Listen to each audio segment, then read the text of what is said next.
I thank you for the invitation you've extended to me to be a member of your memorial service for Mr. Thamilchelvan. I thank you for that offer, but I'm sad that I can't be there. In the meantime, I have written down some thoughts of my reminiscences of him, and perhaps you will accept them. It's my sad task to extend these sympathies about the death of Mr. Thamilchelvan, and I feel sad for two reasons, essentially. The first is at the personal loss of a man that I met during my recent time in Kilinochchi, when I was there for several months towards the end of 2004, teaching medical students at the Medical College of Thamilchelvan. I met Mr. Thamilchelvan on several occasions in that period, discussing the progress of the medical students and their studies, and the health and the other needs of the people in the Northeast. And I am very pleased to say that he struck me as a very intelligent man, an engaging man, and he was also an educated man. And it was easy to perceive the qualities of leadership that marked him out for those local and international responsibilities. There's no doubt, of course, he was passionate for the freedom of the Tamil people. That was his cause célèbre, his reason for living, and when you think about it, perhaps his reason for dying. He considered the Tamil people, on the basis of historical record, to be under genocidal threat, and he therefore did all he could to preserve and work for a just end to this conflict.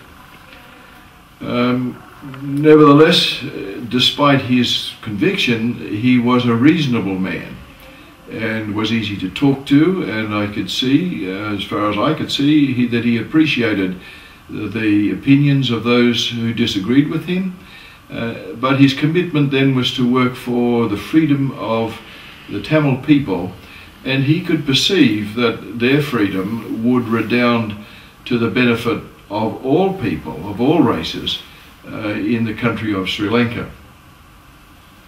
So in that sense of his determination, but his ability to negotiate for a just end, that is for peace, after this terrible conflict which has cost so much to people of Sri Lanka, and therefore with that eye that he had for the overall progress of people in Sri Lanka, and yet combined with that an apparent lack of bitterness and certainly an apparent lack of vindictiveness, there was something reminiscent even of Nelson Mandela, though of course Mr. Thamilchelvan was a much younger man and had a lot longer life to pursue, but there was something about that determination, that desire for the welfare of all races in Sri Lanka, and yet the absence of vindictiveness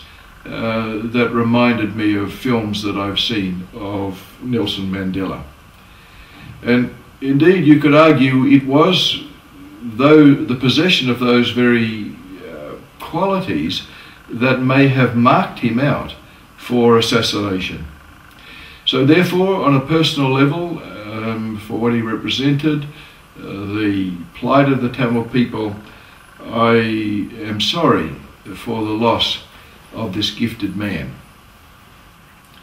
Now, my second cause for sadness is in many ways much more serious than the loss of just one man, and that is that it would appear to me that his assassination confirms the reality of the likelihood of greater conflict to come. I'm saddened by the published remarks of the government people in the government of Colombo that they know where each of the leaders are and set upon a task of executing them one by one. That kind of a statement is a declaration for a prolonged war. And of course, that idea, that concept, that goal has been well described, well identified, well confessed, you might say, by the Marxist-Leninist JVP party, with whom the government is in coalition power, by fundamentalist Buddhist folk who do not pursue the way of tolerance and peace, by other racists in that country, and of course by those people who seek to profit by the sale of weapons. It appears to me that the concept of continued war has now been ratcheted up.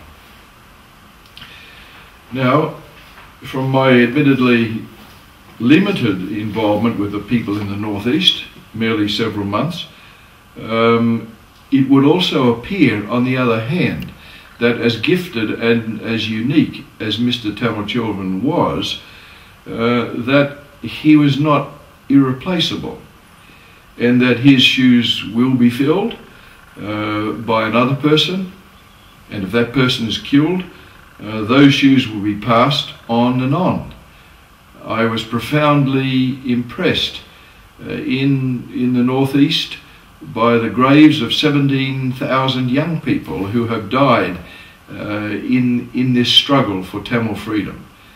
The loss of Mr. Thamilchelvan is severe, but in that sense not irreplaceable. And therefore, if the Colombian government intends to kill the leaders one by one, there will in fact be no end to this conflict. If there's no end to the conflict, of course it worries me not just for the people of Tamil Elam, as they would call it, but for all Sri Lankans, because it means that the cost of continued warfare in the death of young lives of all races will continue, that the cost in wealth will continue, that the acreage of untilled land will continue, so that malnutrition will be worse, and these things make me sad for the country as a whole. I hope, therefore, that the assassination of Mr. Thamilchelvan will be protested by the international community to the government of Colombo. I hope the declaration that this assassination would appear to represent will be condemned. And I hope also that the community will not focus on the death of just one leader, as regrettable as that will be, of Mr. Thamilchelvan, but not overlook the daily assassinations of ordinary Tamils, the creation of tens of thousands of displaced people or refugees, the interference with education, the interference with health, the increase of poverty in the Northeast, the bombing of schools.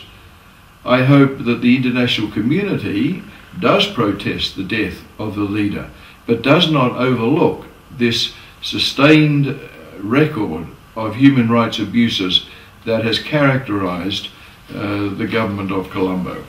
If Mr. Thamilchelvan's death can lead to international recognition of the suffering of ordinary Tamil people, then perhaps he himself would even have considered his death to be worthwhile.